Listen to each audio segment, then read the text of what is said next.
Wapendwa wasikilizaji na watazamaji wa Kivu News Info popote pale mlipo, tunatumaini mnaendelea vyema katika shughuli zenu za kila siku na kwamba Jumapili yenu unaendelea katika hali ya amani, tulivu na afya njema. Ni furaha kubwa kukutana nanyi katika matangazo yetu ya mchana leo, ikiwa tarehe 31 mwaka 2026, ambako tumekuandalia mkusanyiko wa habari muhimu kutoka ndani ya Jamhuri ya Kidemokrasia ya Kongo, ukanda wa maziwa makuu na sehemu mbalimbali za dunia.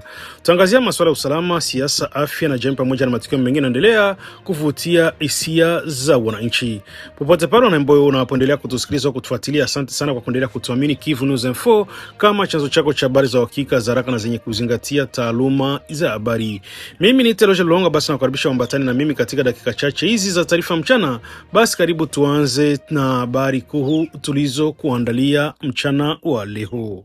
Skrini zetu zinaweza kuunganisha au kugawa. Leo hii taarifa nyingi usambaa bila kuthibitishwa kwenye mitandao ya kijamii. Uvumi, habari za uongo na maneno ya chuki vinaharibu uaminifu na kudhoofisha jamii zetu. Kabla ya kushiriki, jiulize swali rahisi: je, taarifa hii ni ya ukweli? Tuthibitishe vyanzo, tukatae upotoshaji, tuseme hapana kwa taarifa za uongo.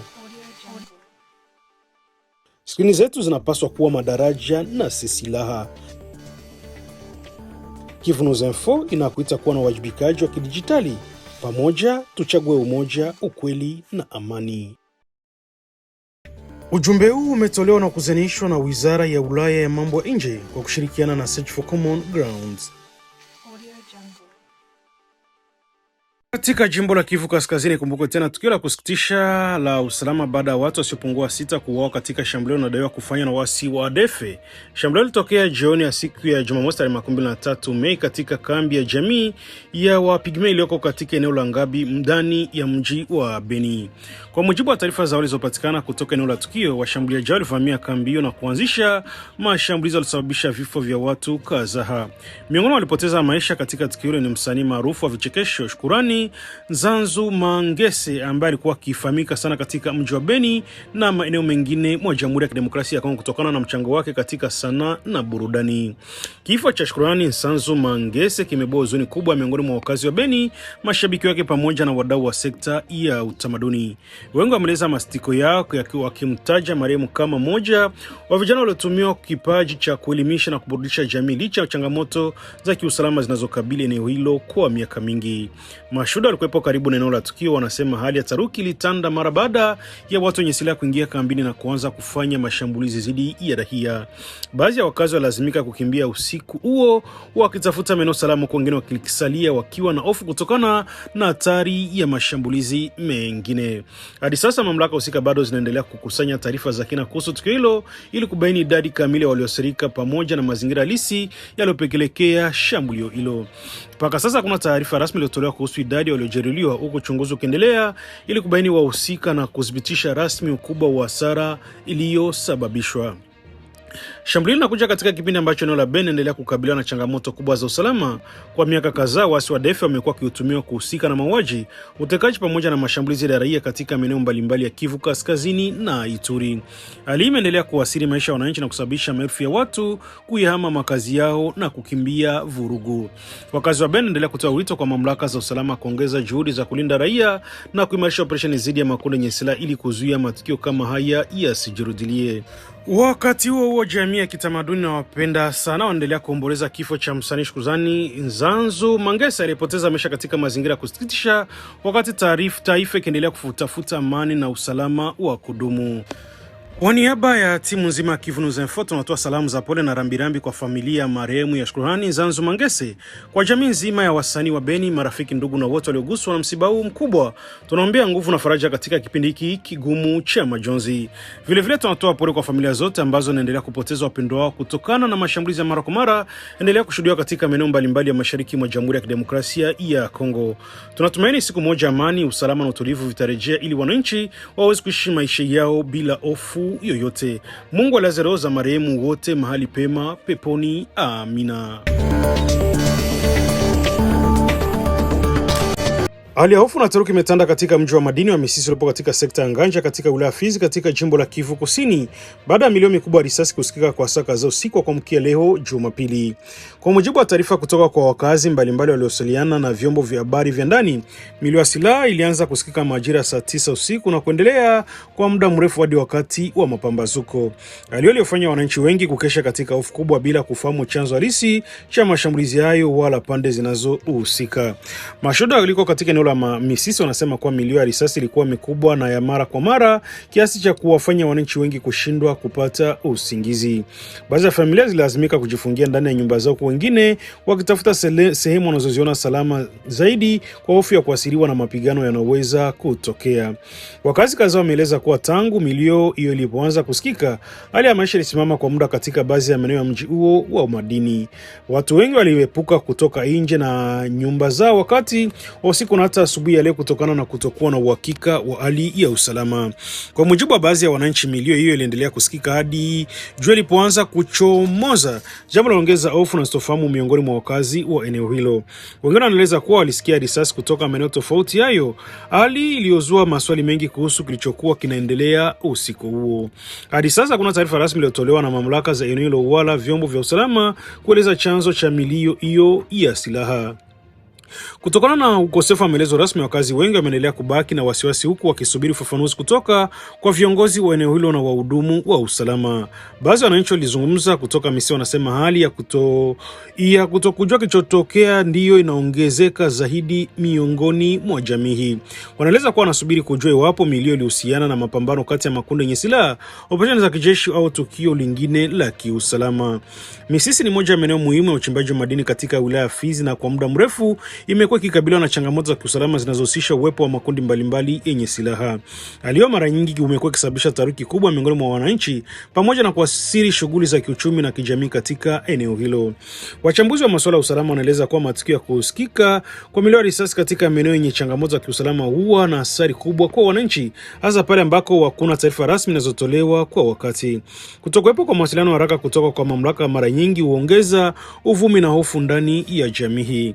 Wakati wakazi wa Misisi wanaendelea kufuatilia kwa karibu maendeleo ya hali hiyo, wakitarajia mamlaka husika kutoa taarifa rasmi kuhusu chanzo cha milio hiyo ya risasi iliyosikika kwa usiku wa kuamkia leo. Hadi wakati wa mchana, hali halisi ya tukio hilo bado hajafahamika na uchunguzi unaendelea kusubiriwa. Kivu News inaendelea kufuatilia kwa karibu maendeleo ya hali hiyo ya usalama katika eneo la Misisi na inatawaletea wasikilizaji wake taarifa zaidi mara tu maelekezo mapya yatakapopatikana kutoka kwa mamlaka husika na vyanzo vya kuaminika. Tunaomba wakazi wa Misisi na maeneo jirani kuendelea kuwa tulivu, kufuatilia maelekezo ya vyombo vya usalama na kuepuka kusambaza taarifa ambazo hazijathibitishwa, huku wakisubiri taarifa rasmi kuhusu tukio hilo ambalo linaweza limeweka wananchi wengi katika usiku wa hofu na wasiwasi mkubwa.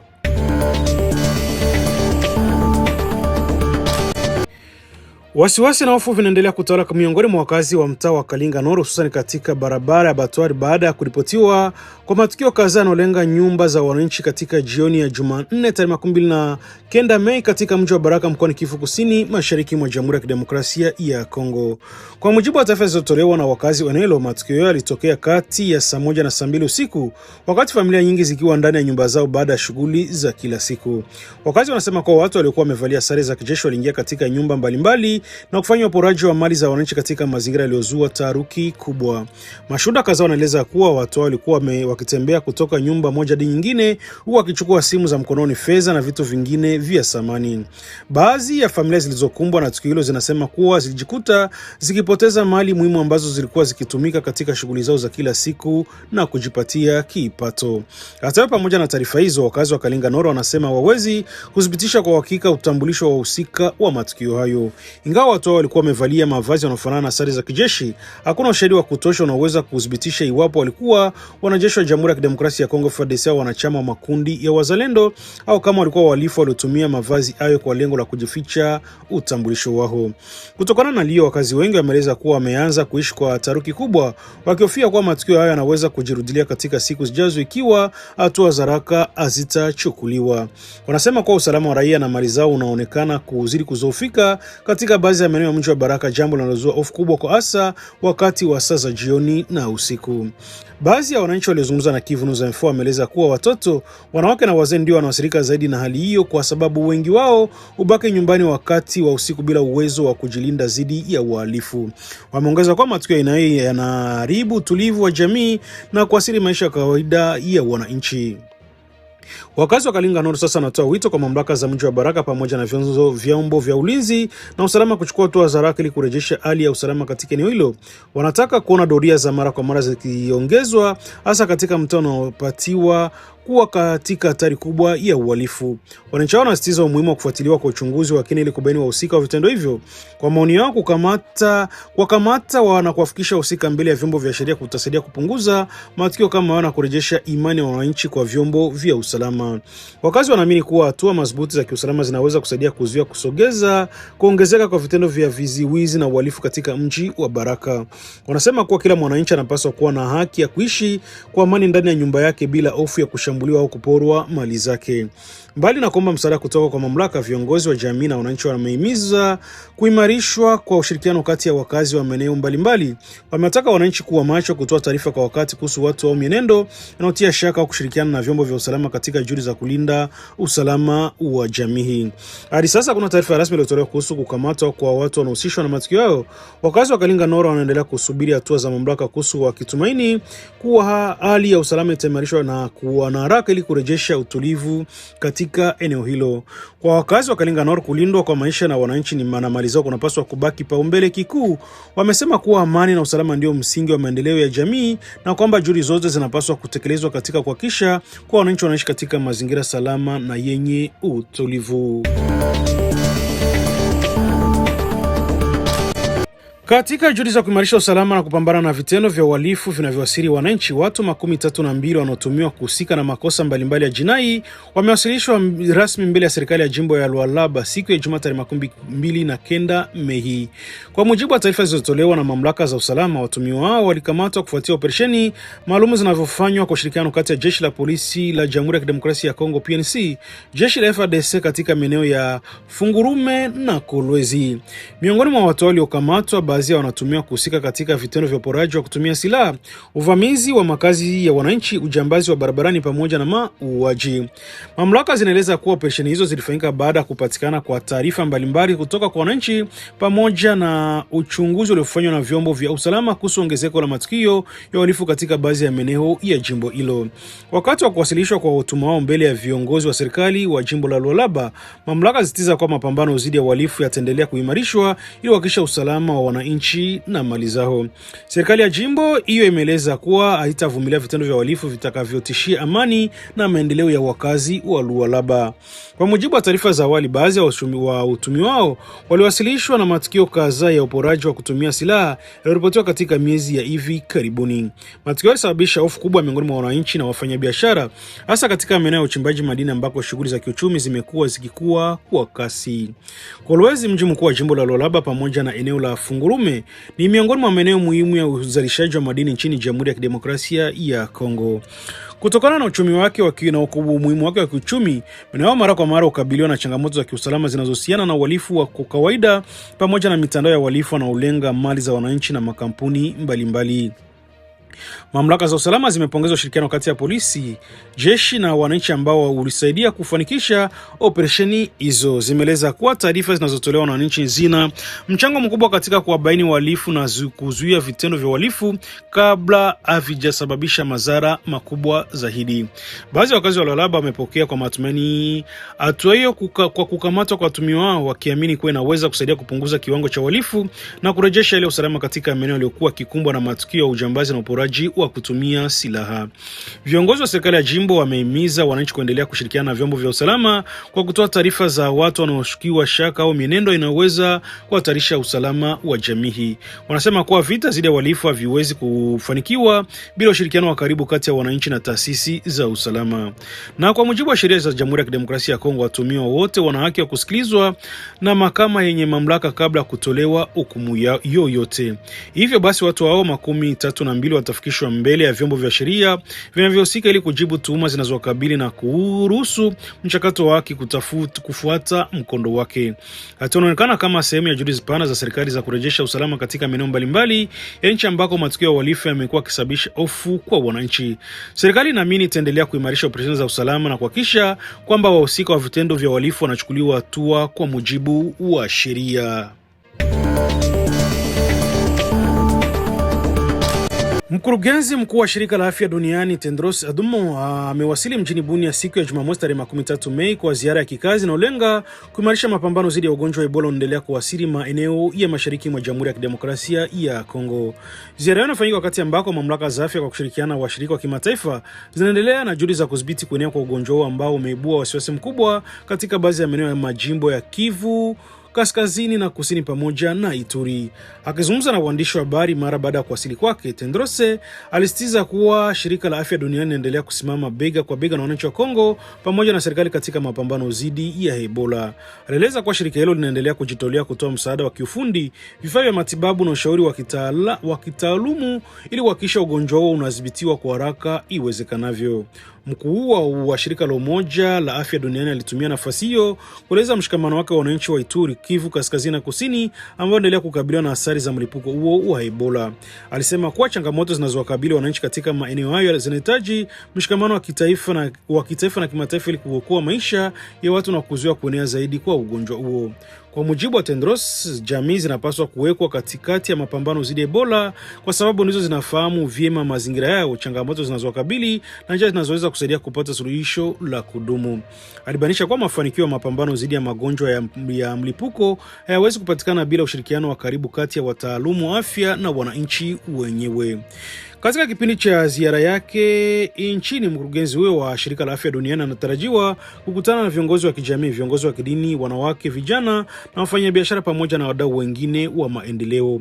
Mazungumzo yanalenga kuimarisha uhusiano kati ya jamii na timu za afya pamoja na kujenga imani ambayo inaelezwa kuwa moja ya nguzo muhimu katika kudhibiti ugonjwa wa Ebola. Wataalamu wa afya wanaeleza kuwa imani ya wananchi kwa timu za matibabu na kwa mamlaka za afya ni jambo muhimu katika kufanikisha shughuli za ufuatiliaji wa ugonjwa, uchunguzi wa visa vipya na utekelezaji wa hatua za kinga dhidi ya ugonjwa huo. Tedros pia amepongeza juhudi zinazofanywa na serikali ya Jamhuri ya Kidemokrasia ya Kongo katika kuimarisha mfumo wa afya kupitia uwekezaji unaofanywa katika shughuli za mapambano dhidi ya Ebola. Amesema kwa ushirikiano kati ya serikali na washirika wa afya umechangia kwa kiasi kikubwa katika kuimarisha uwezo wa kukabiliana na ugonjwa na mlipuko huo wa Ebola. Katika maelezo yake amekumbusha kuwa huu mlipuko wa 17 wa Ebola unaokabili taifa la Kongo kutokana na uzoefu mkubwa ambao nchi umepata katika kukabiliana na mlipuko iliyopita, kuna matumaini makubwa mlipuko huu unaweza kudhibitiwa kwa haraka ikiwa juhudi za sasa zitaendelea kuimarishwa. Hata hivyo, Tedros ameeleza kuwa bado hakuna chanzo kilichothibitishwa kwa aina ya virusi vya Ebola vinavyohusika katika mlipuko huo. Licha ya hiyo, shirika la afya duniani pamoja na washirika wake wanaendelea kuwekeza katika tafiti za kisayansi ili kupata suluhisho la muda mrefu dhidi ya aina hiyo ya virusi. Juhudi mbalimbali zinaendelea kuimarishwa ikiwemo ufuatiliaji wa watu wanaokutana na wagonjwa, uchunguzi wa maabara, utoaji wa huduma za matibabu kwa wagonjwa pamoja na hatua za kuzuia maambukizi katika jamii hii. Wataalamu wanaamini kuwa hatua hizo ni muhimu katika kukataa mnyororo wa maambukizi na kupunguza athari za ugonjwa huo kuenea katika maeneo mengine. Mashariki mwa Jamhuri ya Kidemokrasia ya Kongo imekuwa ikabiliwa na changamoto nyingi za kiafya na kiusalama kwa miaka kadhaa. Aliyoweka wananchi aliyo wakati mwingine imekuwa ikifanya shughuli za kupambana na ugonjwa huo wa kuwa ngumu zaidi kutokana na kuhama kwa wananchi na mazingira kutokuwa na usalama katika baadhi ya maeneo. Katika hitimisho la ujumbe wake, shirika la afya duniani imehakikisha wananchi wa Kongo kuwa litaendelea kusaidia nchi hiyo si tu katika kipindi cha mlipuko wa Ebola bali katika juhudi za muda mrefu wa kuimarisha mfumo wa afya. Shirika hilo limesema litaendelea kushirikiana na serikali ya Kongo ili kuhakikisha wananchi wanapata huduma bora za afya na uwezo wa kitaifa kukabiliana na majanga ya kiafya inayoendelea kuongezeka. Ziara ya mkurugenzi wa shirika la afya duniani mjini Bunia inaonekana kama ishara ya mshikamano wa kitaifa katika mapambano dhidi ya Ebola na inaonyesha umuhimu ambao jumuiya ya kimataifa inaweka katika kulinda afya na maisha ya wananchi wa mashariki mwa Jamhuri ya Kidemokrasia ya Kongo. Katika hatua nyingine, rais wa Ireland Catherine Colony aliripotiwa kupokea ujumbe na kujadili na waziri wa mambo ya nje wa Kongo kuhusu tukio hilo, ambako pande zote zilieleza dhamira ya kuhakikisha uchunguzi huru na wa haki unafanyika. Hadi sasa jamii wa Kongo wanaishi Ireland pamoja na familia ya marehemu waendelea kusubiri majibu rasmi kuhusu kilichotokea, huwa akisisitiza kuwa lengo lao ni kupata ukweli na kuhakikisha haki inaendelea kutendeka bila kucheleweshwa.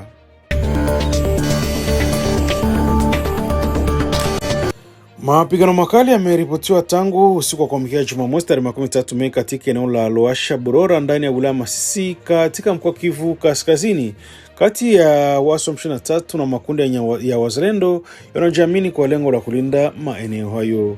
Kwa mujibu wa vyanzo vya ndani, mashambulizi yalianza wakati wapiganaji wa wazalendo walipoanzisha operesheni zidi ya nafasi zilizodhibitiwa na waasi wa M23 kwenye mili wa Loshi Burora. Tangu majira ya saa 4 ya usiku wa Ijumaa, wakazi wa maeneo hayo waliripoti kusikika milipuko ya silaha nzito na nyepesi iliyotokea kwa mfululizo, alilozua hofu kubwa miongoni mwa wananchi.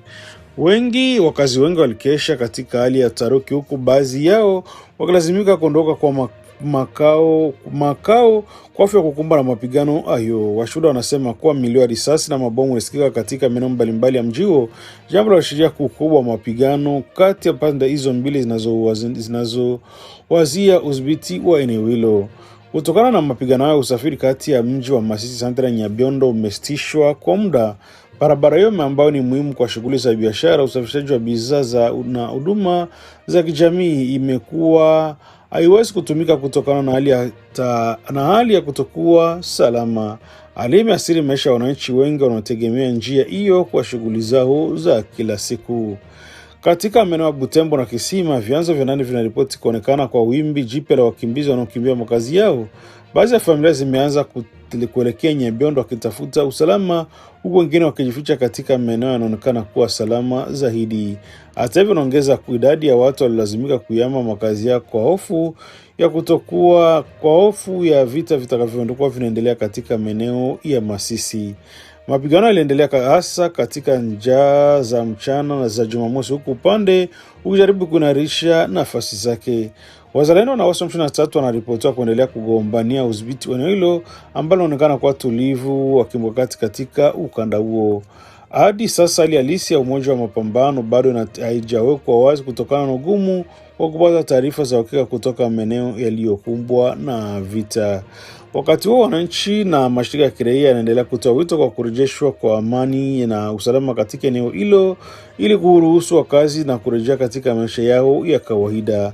Hata hivyo, hadi sasa bado hakuna kuonekana kuwa tete, huko mapambano ya mara kwa mara yanaendelea kutishia usalama wa raia na kuasiri juhudi za maendeleo katika wilaya Masisi na maeneo jirani ya Kivu Kaskazini. Kufikia hapo ndipo tunahitimisha matangazo yetu ya mchana wa leo tarehe 31 za mwezi wa 5 mwaka 2026 kupitia Kivu News Info. Tunashukuru sana kwa kuwa pamoja nasi na kuendelea kutuamini kama chanzo chako cha habari za ukweli na zenye kuaminika. Tuendelea kutoa pole kwa familia zote zinazopoteza wapendwa wao kutokana na migogoro, mashambulizi na majanga mbalimbali endelea kushuhudiwa katika maeneo tofauti ya nchi. Tunaombea faraja na uvumilivu na amani katika kipindi hiki kigumu. Vile usisahau kuendelea kufuatilia kwa habari zaidi, uchambuzi wa kina na taarifa za ndani na nje ya nchi. Endelea pia kuwa makini kulinda usalama wako na kushiriki katika kujenga amani yenye amani na mshikamano. Basi kwa niaba ya timu nzima ya Kivu News Info, mimi ni Teroje Longo na kutakia Jumapili njema, mchana mwema wenye baraka tele na kwako na familia kwa ujumla. Na kabla sijatimisha vile matangazo yetu ya jioni leo ya mchana leo kumrazi, niendelee kukumbusha wewe ndio ulikuwa mara kwanza unakutana nasi kupitia mtandao wa YouTube. Basi kabla ya kuondoka, ningekomba na kusiku fact kimoja, hakikisha umesubscribe, like, comment na kushare. Na kwa lugha wanasema kujabone kueme vile na kupartager, kuendelea kusambaza habari kwa walio wengi zaidi. Na basi kama utakuwa umeshafanya hivyo, acha tuendelee kusema asante sana kuchagua Kivu News Info kama kituo chako chema cha matangazo. Basi tukutane tena jioni kwa taarifa nyingine muhimu. Kwaherini na asante kwa kufuatilia. Skrini zetu zinaweza kuunganisha au kugawa. Leo hii taarifa nyingi husambaa bila kuthibitishwa kwenye mitandao ya kijamii. Uvumi, habari za uongo na maneno ya chuki vinaharibu uaminifu na kudhoofisha jamii zetu. Kabla ya kushiriki, jiulize swali rahisi: je, taarifa hii ni ya ukweli? Tuthibitishe vyanzo, tukatae upotoshaji, tuseme hapana kwa taarifa za uongo. Skrini zetu zinapaswa kuwa madaraja na si silaha. Kivu News Info inakuita kuwa na wajibikaji wa kidijitali. Pamoja tuchague umoja, ukweli na amani. Ujumbe huu umetolewa na kuzanishwa na Wizara ya Ulaya ya Mambo ya Nje kwa kushirikiana na Search for Common Grounds.